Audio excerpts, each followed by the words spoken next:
As 2025 draws to a close, I can't remember the country ever being gloomier. People are getting poorer, more people are becoming unemployed, inflation is proving sticky, and our debt is running completely out of control with a Chancellor who doesn't seem to have a clue what she's doing. Worse than that, people are frightened now to walk down the street wearing a watch, wearing jewellery. Oh, and by the way, if you say anything rude on Facebook, you may well get a knock at the door. Well, I've come here today to Greenwich to have a think about what this country used to be, what it represented, and what it can become. Because, of course, Greenwich was here at the very height of Britain's naval power. And that wasn't just about winning the Battle of Trafalgar. It wasn't just about building the biggest empire the world had ever seen. It was also about a Royal Navy that spent decades at huge cost driving slavery off the high seas.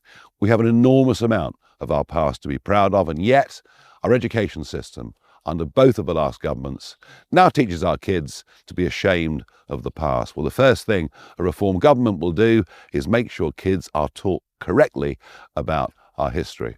But if you look behind these magnificent buildings, you see Canary Wharf, you see the 21st century, and not just traditional stocks and shares and bonds, but there's a whole new world developing, a world of cryptocurrencies, a world of AI, a world of digital assets.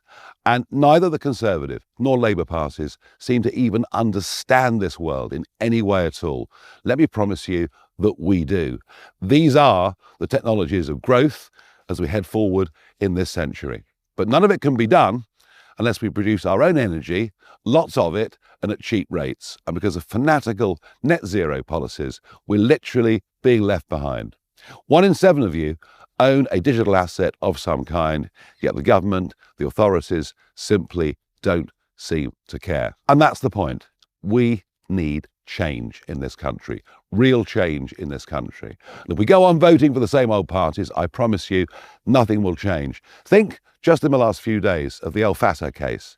Here's a guy that's come out of Egypt, come back to Britain, who's put out just the most abominable, hateful tweets about killing Jews, killing white people, fighting the police. And this man was given citizenship by the Conservative Party and welcomed back into Britain by the Labour Party. Frankly, there is little to choose between the two. We're the people offering hope. We're the people offering change. And 2025 showed you, with those county elections, which we won comfortably, what we are capable of. As we look forward to 2026, we have a massive set of elections. The whole of Scotland, the whole of Wales, all 32 London boroughs, county elections, thousands of council seats all over the country. And yet what are we now seeing? We're seeing a Labour government saying to those councils, if you want to cancel the elections, in some cases for the second year in a row, you can do so. And already, East and West Sussex, controlled by the Conservatives, have said, thank you very much, we'll cancel the elections. That is the kind of authoritarian country that we are now living in. They're even beginning to take away our right to vote. Well, they'll cancel some, but most of those elections will go ahead. They will be the single most important set of elections between now and the next general election. I'll make this prediction.